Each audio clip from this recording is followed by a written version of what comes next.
নষ্ট হ্যালোজেনের ড্রাইভারের বোর্ডের মাধ্যমে কোনো কিছু কি সার্কিট তৈরি করা যায়?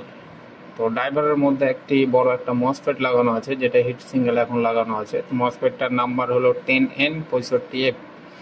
এখানে বা ব্যবহার করতে পারি আপনার Z44 এর মসফেট।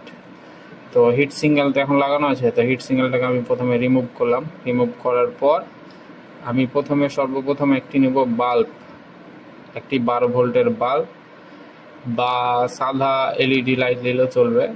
তারপরে আমি নেব একটি 4.7K রেজিস্টার।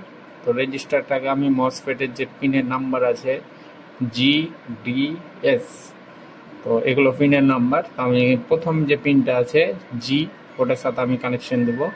কানেকশন দেওয়ার পর আমি যে বাল্বের যে সাইডের যে কানেকশনটা আছে বাল্বের গ্রাউন্ড, ওই গ্রাউন্ডে একটা কানেকশন দেবো। আমার কানেকশন দেওয়া কমপ্লিট। তারপরে নেব একটি 5mm LDR। এলডিআরটা নিলাম, তারপরে জি এর সাথে একটা কানেকশন দিতে হবে, তারপরে এস এর সাথে একটা কানেকশন দিতে হবে। আমার কানেকশন দেওয়া মূলত কমপ্লিট।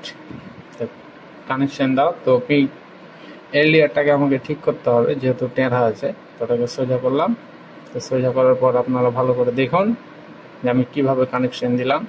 কানেকশনটা দেখেন, খুব সুন্দর হয়েছে। এদিক ওদিকে কোনো জায়গায় যেন না শর্ট সার্কিট হয়, সেই কারণেই এইভাবে করতে হবে।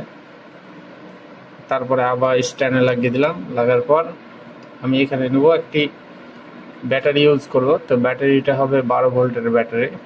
তো প্রথমে আমি ব্যাটারির দুটো তার নেব।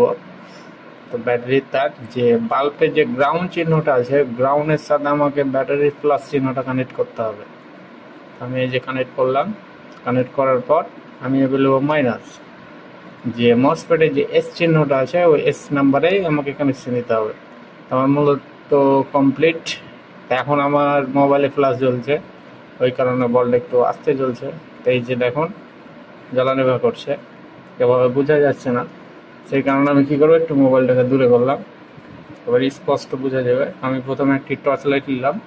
টর্চ লাইটের মাধ্যমে এই যে এলডিআরে যখনই লাইটটা পড়ছে তখন বন্ধ হয়ে যাচ্ছে, এলডিআর থেকে দূর করছি তখন জ্বলছে। এটা হলো অটোমেটিক সান ডিটেক্ট লাইট। ভিডিওটা ভালো লাগলে লাইক কমেন্ট শেয়ার করবে।